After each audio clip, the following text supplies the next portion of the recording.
గౌరవనీయులు సభాధ్యక్షులు బాల్కొండ నియోజకవర్గ బీఆర్ఎస్ అభ్యర్థి శ్రీ ప్రశాంత్ రెడ్డి గారు,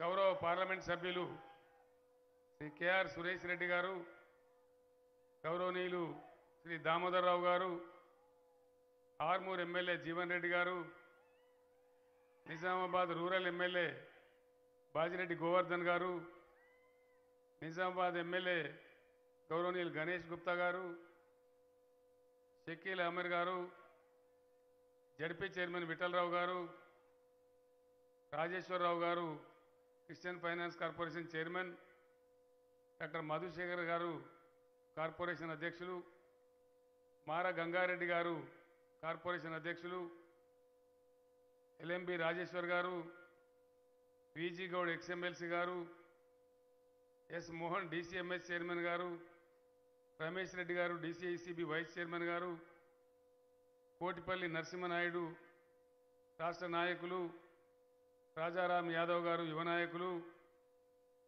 గుణవీర్ రెడ్డి గారు మార్కెట్ కమిటీ చైర్మన్ గారు, అరుణ మార్కెట్ కమిటీ చైర్పర్సన్ గారు, కన్నా ప్రేమలత మున్సిపల్ చైర్మన్ గారు, మోహన్ రెడ్డి గారు ఎక్స్పీఆర్టీయు నాయకులు, మహారాష్ట్ర నుంచి ప్రత్యేకంగా విచ్చేసినటువంటి శ్రీ రఘునాథ్ దాదా పాటిల్ రైతు నాయకులు గారు, వారి వెంట వచ్చిన మిత్రులు, బాల్కొండ నియోజకవర్గం నలుమూలల నుంచి వెల్లువలాగా ఈ సభకు తరలి వచ్చినటువంటి, సభ లోపల ఉన్నటువంటి, సభ బయట ఉన్నటువంటి అన్నదమ్ములకు అక్క చెల్లెలకు అందరికీ నా నమస్కారం. బాల్కొండ నియోజకవర్గానికి ఎప్పుడు వచ్చినా కూడా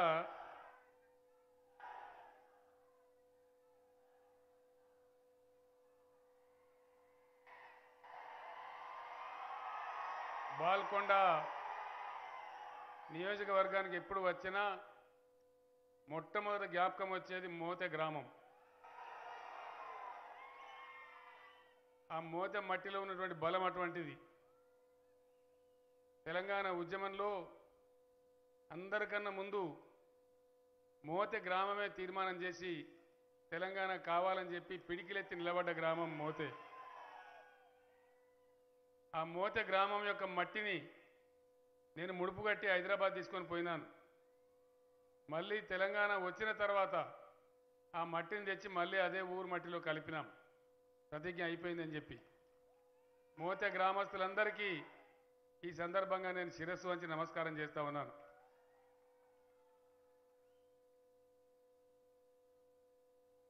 ప్రశాంత్ రెడ్డి గారు మొత్తం చెప్పినారు, నేను చెప్పేదేం లేదు.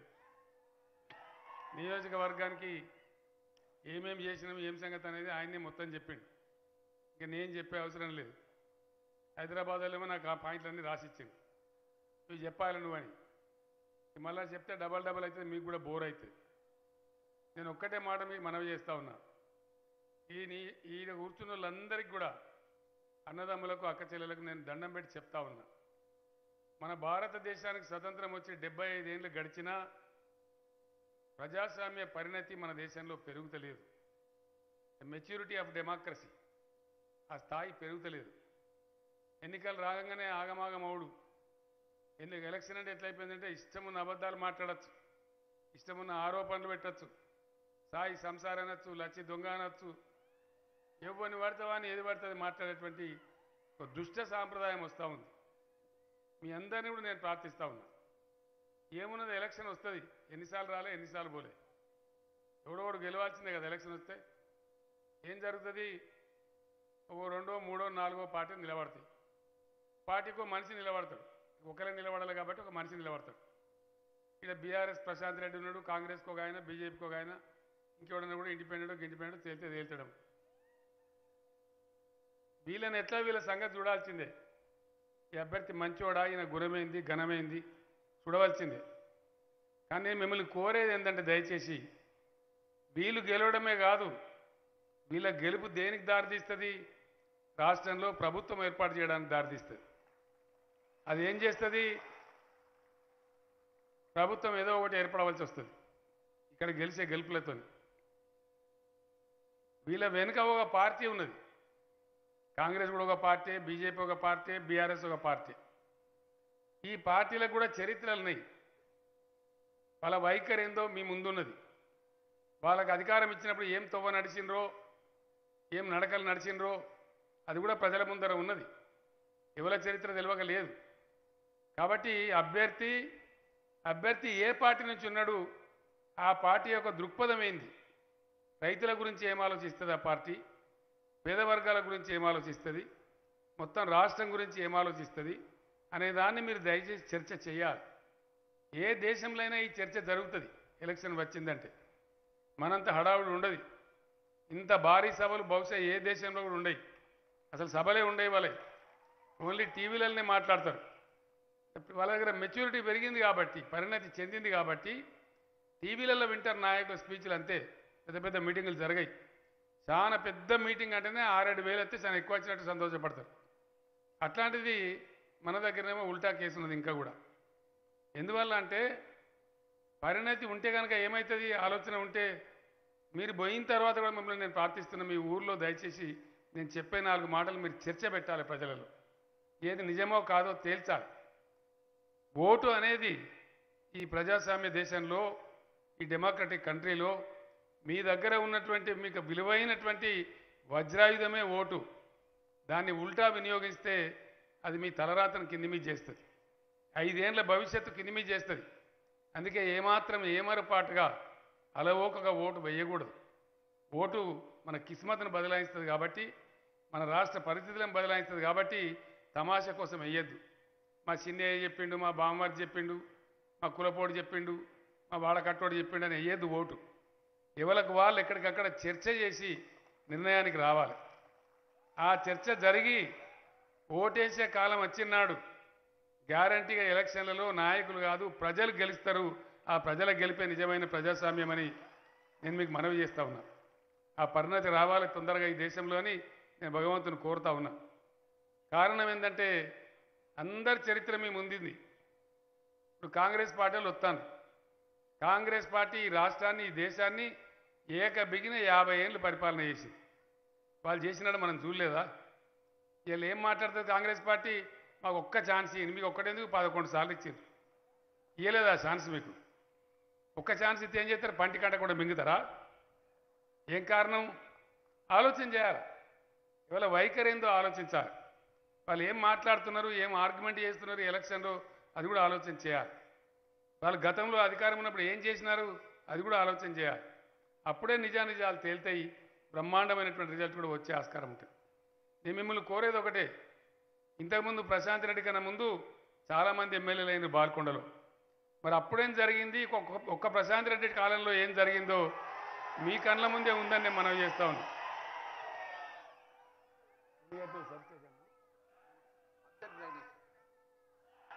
ఇప్పుడు 18 సబ్ స్టేషన్లు కట్టిండు,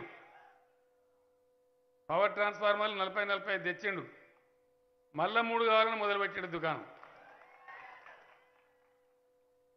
గత చరిత్రలో నేను కూడా ఎమ్మెల్యే ఉంటే సిద్దిపేటలో ఒక్క సబ్ స్టేషన్ కావాలంటే 3 ఏళ్ళు తిరిగేది. 3 ఏళ్ళు కాంగ్రెస్ రాజ్యంలో ట్రాన్స్ఫార్మర్ కాలితే, కరెంటు మోటార్లు కాలితే సగం రాత్రి కరెంటు, సగం పొద్దాక కరెంటు, పాము కాట్లు, కరెంటు షాకులు కొట్టుడు, మంది దచ్చుడు, కరెంటు ట్రాన్స్ఫారం కాలితే ఏముండే, ఆ తీయన బోరుకు 2000 జమ చేయండి.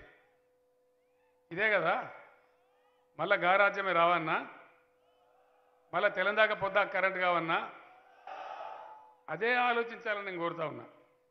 ఒకటే పాయింట్, ఎక్కువ అన్నం ఉడికిందా లేదంటే కుండంతా విసికే అవసరం లేదు. ఈరోజు ఇండియాలో మీరు టీవీలు చూస్తారు, పేపర్లు చదువుతారు, చర్చ చేస్తారు. ఇలా సెల్ ఫోన్ యుగం ఇది. ఎక్కడ ఏం జరిగినా మీకు న్యూస్ వచ్చేస్తుంది. మొత్తం ఇండియాలో మనది చిన్న రాష్ట్రం, 10 ఏళ్ల వయసు మాత్రమే ఉన్న రాష్ట్రం.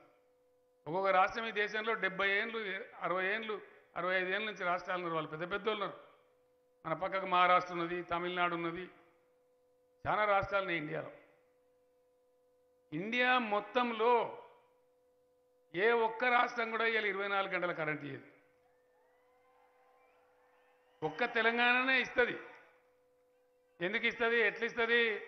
ఏ ఆగును ఆయన నగబట్టును. ఇక్కడ నేను మొత్తుకోబడతాడు, నువ్వు మొత్తుకోబడతావు, ఏది మనసు పట్టాలి? మొత్తం మీటింగ్ అయినాక గజం దుంకుదాం, నేను కూడా దుంకుతాను నీతో. ఏం కారణం? ఒక తెలంగాణను ఎట్లా ఇవ్వగలుగుతుంది? ఎందుకు ఇవ్వగలుగుతుంది? ఏం జరిగింది? ఈ నరేంద్ర మోదీకో పిచ్చిలేసింది, ప్రైవేటైజేషన్ పిచ్చి. ఒకటే పిచ్చిగా రైళ్లు ప్రైవేటు, విమానాలు ప్రైవేటు, ఓడరేవులు ప్రైవేటు, చివరికి కరెంటు కూడా ప్రైవేటు. కరెంటు ప్రైవేట్ పెట్టి ఏం చేసిండ్రు? సంస్కరణలను పేరు పెట్టి ప్రతి మోటారుకు, ప్రతి బోరు కాడ మీటర్ పెట్టాలి, ముక్కు వెండి పైసలు వసూలు చేయాలట. నన్ను బెదిరించిండ్రు. నేను మాట్లాడితే మీరు అసెంబ్లీలో కూడా విన్నారు. మీటర్లు పెట్టాలి, మీకు పైసలు కట్ చేస్తామని నేను చెప్పిన. నువ్వు ఏమన్నా కట్ చేసుకో, నా తలకాయ తెగిపడ్డా సరే నేను పెట్టా మీటర్లు అని చెప్పిన. నీకు సంవత్సరానికి 5,000 కోట్లు కట్ చేస్తామన్నారు. కట్ చేసిండ్రు నిర్దాక్షిణ్యంగా. మనకు రావాల్సిన, మన రాష్ట్రానికి రావాల్సిన, బాజప్తా రావాల్సిన డబ్బులు ఏడాదికి 5,000 కోట్లు అంటే 25,000 కోట్లు నష్టం జరిగింది. కానీ నేను రైతుల మోటార్లకు మీటర్లు పెట్టలే. ఎందుకు? దాని వెనుక ఒక ప్రబలమైనటువంటి కారణం ఉన్నది. వట్టిగానే ఆషామాషి కాదు, తమాషా కాదు. తెలంగాణ వచ్చినాడు వలసలు, కరువులు, కరెంటు లేదు, మంచినీళ్ళు లేవు, సాగునీళ్ళు లేవు, చెట్టుకోడు గుట్టకోడు అయినాం మనం. కూడా ఏడ్చినాం, బాధలు పడ్డాం. తలాపుకు నీళ్లున్నా మంచినీళ్ళు కూడా దొరకలే, అంత ఘోరం ఉండే. ఈ రాష్ట్రం ఏదైనా చేసి మళ్ళీ మొదటికి రావాలి. ఎందుకంటే 50 ఏళ్ల కింద ఎట్లయితే మంచిగా ఉండేనో మళ్ళీ గట్ల కావాలి. పల్లెలన్నీ కలకలలాడాలి, రైతుల ముఖాలు ఆనందంతో ఉండాలి. రైతు దగ్గర డబ్బున్నదంటే ఊరంతా డబ్బున్నట్టే లెక్క. కాబట్టి ఎట్లన్నా చేసి దీన్ని కుదుటపరచాలని ఒక పాలసీగా పెట్టుకున్నాం. ఈ తెలంగాణ రాష్ట్రంలో వ్యవసాయ స్థిరీకరణ జరగాలి, అదొక పాలసీ, బీఆర్ఎస్ పాలసీ. దానికి 5-6 చర్యలు తీసుకున్నాం, ఒకటే కాదు. ఇలా ఎన్ని ఫ్రీ వస్తాయి ఎవడు నమ్మతలేని చెప్తే ఇండియాలో महाराष्ट्र रघुनाथ दादा बैठ के है, उनके राज्य में पानी पट्टी है, पानी पट्टी అంటే నీటి తీరువ బిల్లు, నీళ్ళు వారితే బిల్లు. हमारे पास पानी पट्टी नहीं है, मैं इतने लोगों के सामने बोल रहा हूँ. ये यहाँ का पॉलिसी है. ఎందుకు అంటే మనం ఒక వ్యవసాయ స్థిరీకరణ జరగాలి, గ్రామాలలో ఆర్థిక శక్తి రావాలి, రైతు అప్పులు కట్టుకొని మొత్తం అప్పులు తీరిపోయి రైతు జేబులో సొంత పెట్టుబడి ఉండాలి. ఆ తెలంగాణ కావాలని పట్టుబట్టాం. పడితే ఏమైంది?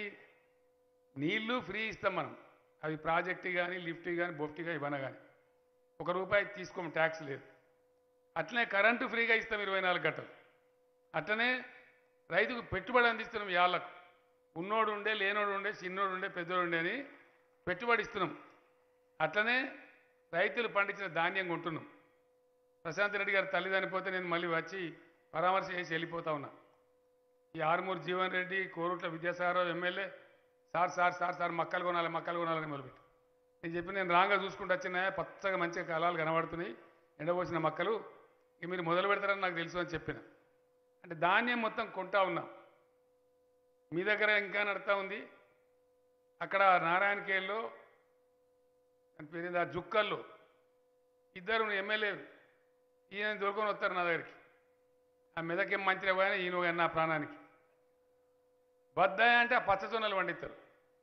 నేను చెప్పిన మీరు ఆరుమూల బాల్కొండలు నేర్చుకొని ఎర్రజొన్నలు అక్కడికి అవి అమ్ముడనే పోతాయి కదా, పంజాబ్కో ఇత్తనాలకు పోతాయి అంటే ఇనరు. పచ్చజొన్నలు ఇస్తారు. ఎవరు తింటాడు పచ్చజొన్నలు? ఇప్పుడు తింటట్టున్నా వేస్తారు, వస్తారు. అవి 2,000 కొనాలి, 1000కి ఎవడు కొనాలి అమ్ముదామంటే ఏం చేయాలి? అయినా సరే కొనమని చెప్పినాం. ధాన్యం కొని తద్వారా వచ్చేటువంటి నష్టాన్ని కూడా కొంత ప్రభుత్వం భరిస్తూ ఉంది. ధాన్యం ఎట్లా కొంటున్నారు? మునుపు పోతే బీటీ, సేటు, నెలకు రాపో, సిట్టిస్తే నెలకు రాపో, 30 రోజులకు రాపో, 2 వారాలకు రాపో, 3 వారాలకు రాపో, ఇట్లుండేది. ఇవాళ ధాన్యం కొంటే 10 రోజుల లోపల మీ డబ్బులు వచ్చి మీ ఖాతాలో పడిపోతుంది. మధ్యలో దళారీ లేడు, బ్రోకర్ లేడు, ఎవడు లేడు. రైతు బంద్ వస్తున్నది. మీకు ఎట్లా వస్తుంది? ఆడ మేము వెయ్యంగానే మీ సెల్ ఫోన్ టింగు టింగుమని మోగుతుంది. మీరు తీసి చూస్తే కనబడుతుంది ఇన్ని డబ్బులు మీ అకౌంట్లో వచ్చి పడ్డాయని ఉంటుంది.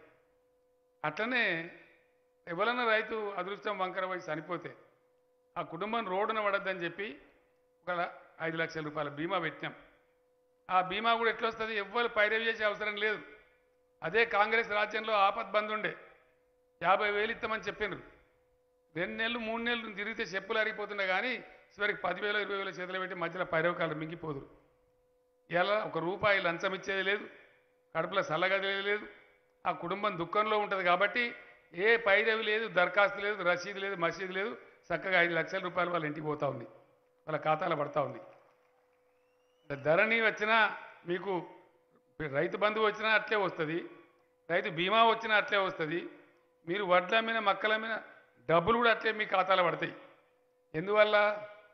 రైతుల యొక్క రికార్డులన్నీ మునుపు హేరాపేరి చేసేటువంటి విఆర్ఓలు ఉండ్రి, గిరిదావాళ్ళు ఉండ్రి, ఎంఆర్ఓలు ఉండ్రి. మీ మీద బాసులు, మీ భూముల మీద పెత్తనం, దాని మీద ఆర్డీఓ, కలెక్టరు, జాయింట్ కలెక్టర్, ఎవడో రెవెన్యూ మినిస్టర్ దాకా ఎవడొక్కడికి కింది మీద చేసినా కైలాసం ఆటల పెద్ద పంపింగినట్టే.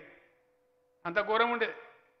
నీ భూమి తీసి నాకు రాసుడు, నాకు తీసి ప్రశాంత్ రెడ్డికి రాసుడు, ప్రశాంత్ రెడ్డి తీసి ఇంకో ఆయనకి రాసుడు, గోల్ మాల్ గోవిందం ఉండే. కోర్టుల చుట్టూ వకీళ్ళ చుట్టూ తిరిగి తిరిగి చచ్చిపోదురు రైతులు. ఇలా ధరణి పోర్టల్ వచ్చిన తర్వాత రిజిస్ట్రేషన్ పద్ధతి మారిన తర్వాత రిజిస్ట్రేషన్ అవుతుంది. మునుపు రిజిస్ట్రేషన్ అయితే పట్టా కావాలంటే 6 నెలలు, ఏడాదో 100 దయ ముఠ చెప్పినాక కూడా 6 నెలలు తిరిగి తిరిగి చెప్పులు అరుగుతుండే. ఈరోజు మీ మండల కేంద్రానికి మీరు పోతే పొద్దున పోతే మంచిగా మధ్యాహ్నం వరకు రిజిస్ట్రేషన్ అంతా అయిపోయి మళ్ళీ ఇంటికి వచ్చి అన్నం తినచ్చు. 15 నిమిషాలలో రిజిస్ట్రేషన్ అయిపోతుంది. ఇంకో 15 నిమిషాలలో పట్టా అయిపోతుంది, మ్యూటేషన్ అయిపోతుంది. ఆన్లైన్లో కనబడుతూనే ఉంటుంది లైన్ మీద. మీ పిల్లలు అమెరికాలో చూడొచ్చు. ఆ ధరని పెట్టాం కాబట్టి మీ ఖాతాలన్నీ ప్రభుత్వం దగ్గర ఉన్నాయి కాబట్టి ఈ సౌలత్ అంతా వస్తూ ఉంది. ఎందుకంటే నేను కూడా కాపోనే, ఇప్పుడు కూడా నాకు వ్యవసాయం ఉన్నది. ఇప్పుడు ఇవాళ మధ్యప్రదేశ్లో, ఈవెన్ గుజరాత్లో ప్రధానమంత్రి రాష్ట్రంలో కూడా ఎరువు బస్తాల కోసం మళ్ళీ చెప్పుల లైన్లు ఉంటున్నాయి. మన దగ్గర లేకుండానా? పోలీస్ స్టేషన్లో పెట్టావా? మళ్ళీ బస్తాలు మనం వ్యాధి మర్చిపోయినామా?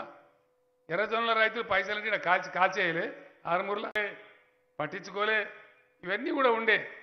ఏ ఏ తప్పులుండి ఏ ఏ బాధల వల్ల రైతులు బలహీనపడ్డారో, తెలంగాణ రైతాంగం ఆగమైందో ఆ బాధలు నివారణ చేయాలని చెప్పి కష్టపడి ఈ వసతులన్నీ ఏర్పాటు చేసినాం. అదొక పాలసీ. అది ఆషామాషిక ఎలక్షన్ల కోసం నాకు ఎవరి దరఖాస్తు ఇచ్చిండండి రైతు బంధు పెట్టమని? ఎవడన్నా ఉద్యమం చేసిండా? ఎవడన్నా కోరిండా? ఎవడన్నా అడిగిండా? ఎవడు అడగలే. నా అంతటా నేను మేధావులతోని పెద్దలతోని మాట్లాడి, రైతు నాయకులతో మాట్లాడి ఈ నిర్ణయం తీసుకొని చేసినాం. దాని ఫలితం నేను గర్వంగా చెప్తా ఉన్నా. తెలంగాణ ఇలా 3 కోట్ల టన్నుల వడ్లు పండిస్తూ ఉంది. 3 కోట్ల టన్నులు. మిగిలిన ప్రాజెక్టు కొన్ని ఉన్నాయి కదా, సీతారామ గీతారామ పాలమూర అయిపోతే 4 కోట్ల ధాన్యం పండించి తెలంగాణ ఇండియాలోనే నంబర్ 1 స్టేట్ కాబోతా ఉంది. దాని ఫలితం కూడా వచ్చింది, ఇలా కళ్ళ ముందు కనపడతా ఉంది. అందుకే నేను మీతో కోరేది, దయచేసి నిలబడ్డ వ్యక్తే కాదు, వ్యక్తి అనుకున్న పార్టీ, ఆ పార్టీ కథ, ఆ పార్టీ చరిత్ర కూడా మీరు చూడాలని చెప్పి నేను మిమ్మల్ని కోరేది. అందుకే అలవోకగా ఆషామాషిగా ఓటెత్తే మళ్ళీ కినిమి అవుతుంది. మంది మాటలు పట్టుకొని మారమానం పోతే మళ్ళీ చివరికి ఇల్లు కాలిపోయిందని ఆగమాగం అయిపోతుంది, కినిమి అవుతుంది. కాబట్టి ఓటు చాలా విలువైంది కాబట్టి దాని ప్రభావం మీకు 5 ఏళ్ల భవిష్యత్తు మీద ఉంటుంది కాబట్టి చాలా జాగ్రత్తగా దాన్ని వాడాలని చెప్పి నేను కోరుతా ఉన్నా. ఒక్క రైతులకే కాదు, అన్ని వర్గాలను ఆదుకునే ప్రయత్నం చేసినాం. ప్రతి వాళ్ళకు కూడా ఆదుకునే సమస్య ఒకటి పరిష్కారం చేసుకుని పోయినాం. మంచినీళ్ళ సమస్య ఇవాళ సమస్యనే లేదు. ఏ మారుమూల పల్లె అయినా, లంబాడి తండాలైనా, ఆదిలాబాద్ అడవులో ఉండే గోండు బిడ్డలకైనా వాళ్ళ మారుమూల పల్లెలకు కూడా వాళ్ళ ఇంట్లో నల్లబెట్టి నీళ్ళు పోతా ఉన్నాయి. మీ అందరికి తెలుసా విషయం. మొదలు భగీరథ చైర్మన్ మన ప్రశాంత్ రెడ్డి ఉండే కొద్ది రోజులు, ఆయన మినిస్టర్ కాకముందు, ఆ తర్వాత మంత్రి అయిన అది వేరే విషయం. ఆ రకంగా భగీరథ బ్రహ్మాండంగా విజయవంతం చేసుకున్నాం. కరెంటు సమస్య కంప్లీట్ చేసుకున్నాం. ఇవాళ మనం యాదాద్రి పవర్ స్టేషన్ అయిపోతే ఇంకో 4000 మెగావాట్ల విద్యుత్ మనకు వస్తూ ఉంది. మిగులు రాష్ట్రంగా కాబోతా ఉన్నాం. అంటే బ్రహ్మాండం. మనకి కరెంటు కొరత కూడా రానే రాదు. ఎవరికి రాని, ఎవడు ఏట్లెవడని గంగలవడని, తెలంగాణకు మాత్రం ఆ కొరత రాదు. రాని ఈయడు కేసీఆర్ ఎట్టి పరిస్థితులలో. అదేవిధంగా భూముల పంచాయతీలు చాలా తగ్గినాయి. ధరలు లేదన్నా కొనుక్కో, ఇద్దరికో పనులుంటే చేసి పెడదాం, పెద్ద సమస్య కాదు. 100కి 98-99% మంచిగా ఉన్నది. ఎవరికన్నా 100కో 2కో 3కో ఇష్యూ ఉంటే ఎక్కడికక్కడ ఎమ్మెల్యేలకు చెప్పండి, మాట్లాడదాం, సాల్వ్ చేస్తాం. అది పెద్ద సమస్య కాదు. ఇలా కాంగ్రెస్ మాట్లాడుతున్నది. దయచేసి మీరు ఆలోచన చేయండి. నేను కేంద్ర మంత్రిగా, లేబర్ శాఖ మంత్రిగా ఉంటుంది. ఈ దేశంలో 17 రాష్ట్రాలలో బీడీ కార్మికులు ఉంటారు. 17 రాష్ట్రాలలో ఉంటారు. ఏ ఒక్క రాష్ట్రం కూడా బీడీ కార్మికులకు పెన్షన్ ఇయ్యేది. బీడీ కార్మికులకు పెన్షన్ ఇచ్చే ఒకే ఒక రాష్ట్రం తెలంగాణ రాష్ట్రం. ఇది బీడీ చేసే బిడ్డలు ఆలోచించాలి. పెన్షన్ కూడా ఆలోచించాలి. నేను అందుకే మిమ్మల్ని కోరింది, ప్రభుత్వ వైఖరి, పార్టీ వైఖరి, ఆ పార్టీకి మెదడు ఎట్లా పనిచేస్తుంది, ఏం ఆలోచిస్తుందని కూడా మీరు విచారించాలి.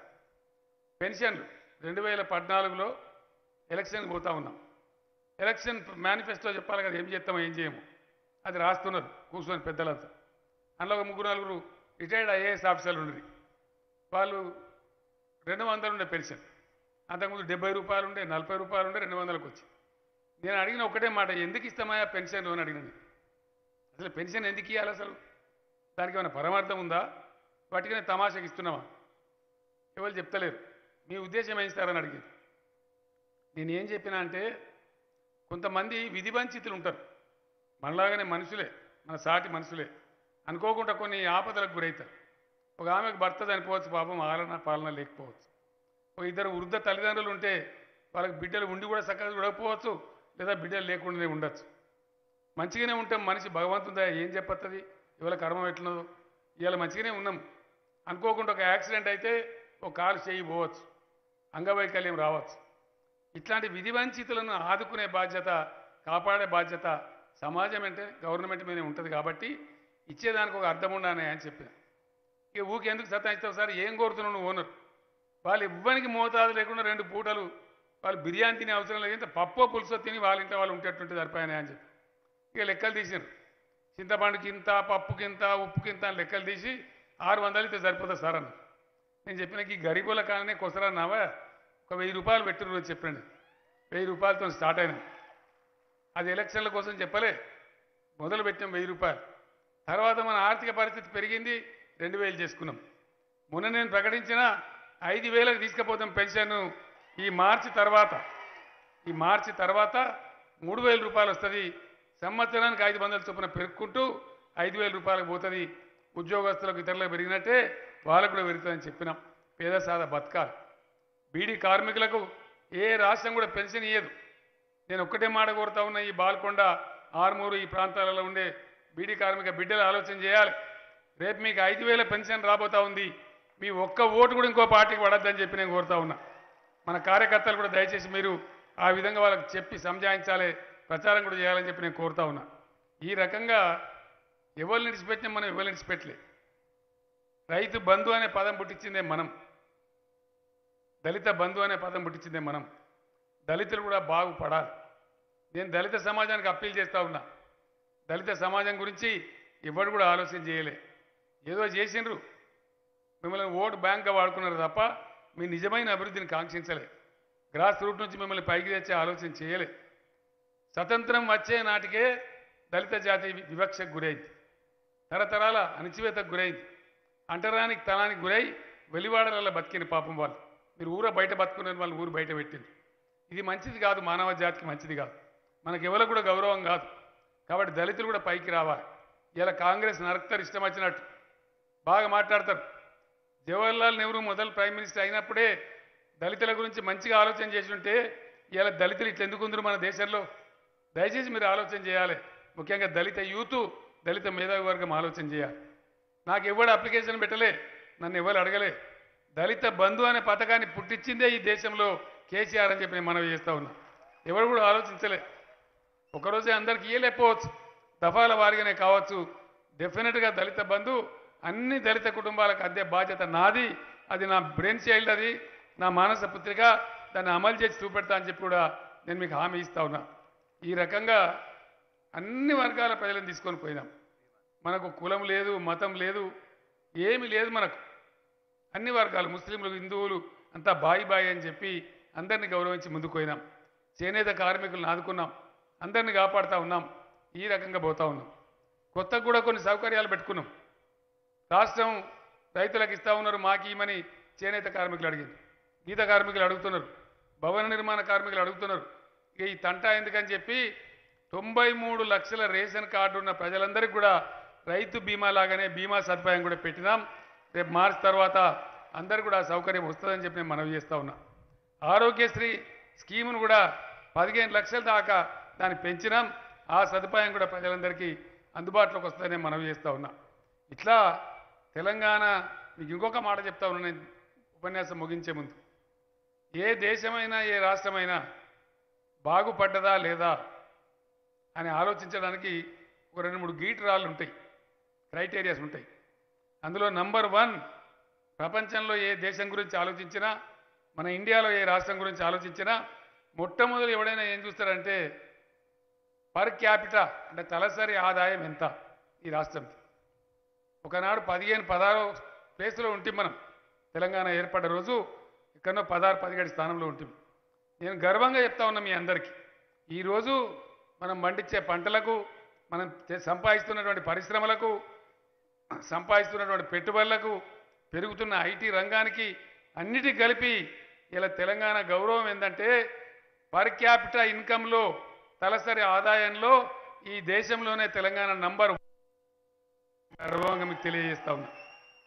మరొక గీటురాయి తలసరి విద్యుత్ వినియోగం, పర్ క్యాపిటా పవర్ యూటిలైజేషన్, దానిలో కూడా ఇండియాలో తెలంగాణ నంబర్ 1 అని చెప్పి నేను మనవి చేస్తా ఉన్నా. మేము కడుపు కట్టుకొని నోరు కట్టుకొని ఎట్లయితే సంసారం చదువుకుంటామో ఇక్కడ కొత్త కుండల ఈగలు వచ్చినట్టుండే తెలంగాణ అయినాడు. ఏమైందో తెలియదు, దారి లేదు, తెన్ను లేదు. మేధావులతో చర్చలు చేసి అనేక మందితో మాట్లాడి ఏ విధంగా దీన్ని ముందుకు తీసుకొని పోవాలనో కష్టపడి 10 ఏళ్ళు తిప్పల పడ్డాం. ఫలితాలు మీ ముందున్నాయి. తీర్పు చెప్పాల్సింది మీరు. ఈరోజు కాంగ్రెస్ నాయకులు మాట్లాడుతూ ఉన్నారు. ఉత్తమ్ కుమార్ రెడ్డి గారు మాజీ పిసిసి ప్రెసిడెంట్, కేసీఆర్కి ఇక్కడ పని లేదు, రైతులు కట్టి మన ప్రజలు కట్టే అమూల్యమైన ట్యాక్స్ డబ్బులు రైతు బంధు ఇచ్చి దుబారా చేస్తుండో అని మాట్లాడుతున్నారు. రైతు బంధు దుబారానా? దుబారానా? రైతు బంధు ఉండాల్సిందేనా? ఉండు కాదు. నేను నెక్స్ట్ ఇయర్ 12,000 చేసి క్రమంగా 16,000కి తీసుకొని పోతా ఉన్నాం. ఉండాలి కదా రైతు బంధు? ఉండాలంటే అందరూ ఒకసారి చేయలేవటాలు దయచేసి. కెమెరాలు కూడా దింపానే జరా. ఉండాలి కదా? ఇక్కడ ఎక్కడ అడిగినా ఇదే చెప్తున్నారు. ఇంకొక ఆయన ఇప్పుడున్న పిసిసి ప్రెసిడెంట్ గారు చెప్తున్నాడు, కేసీఆర్ వేస్ట్ చేస్తాడు, దుబారా ఎత్తాడు, 24 గంటల కరెంట్ ఎందుకు వేస్ట్, 3 గంటలు ఇస్తే చాలు అని మాట్లాడి. కరెంట్ 3 గంటలు ఉండన్నా 24 గంటలు ఉండన్నా? ఎన్ని? 24 గంటలు ఉండాలి. 24 గంటలు ఉండాలంటే కూడా చేయలేవటం. ఒకసారి స్టేజ్ మీద లేవటం వీళ్ళకి పట్టినదా లేదని 24 గంటలు ఉండాలి కదా.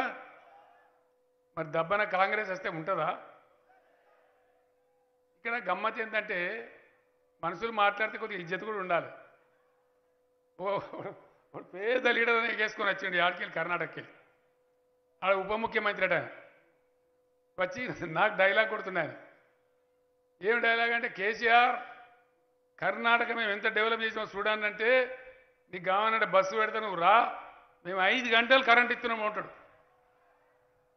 నేనంటే ఇది మేము 24 గంటలరా బాబు, నీకు ఎవడని చెప్పిండో చెప్పలేదో, నువ్వు వచ్చి మాకు నీతులు చెప్తే మేము ఏం చేయాలా? ఈ బీజేపీ పార్టీ వాళ్ళు అత్తరు ఊపుకుంటా ఉత్తరప్రదేశ్ ముఖ్యమంత్రి అతడు కూడా ఏ నోటికి వచ్చినట్టు మాట్లాడిపోతారు. కాంగ్రెస్ ముఖ్యమంత్రులు వచ్చి ఇట్లే మాట్లాడతారు. ఉత్తరప్రదేశ్ వాళ్ళు మన దగ్గరికి నాట్లేయడానికి వస్తున్నారు. అయ్యేలా వస్తుంది కరెక్టేనా? ఇక వాడు వచ్చి మనకు ఉపన్యాసం చెప్తే నేను ఏం చేయాలి? రవ్వుతానుకొని ఇటీవల కొట్టుకోవన్నా?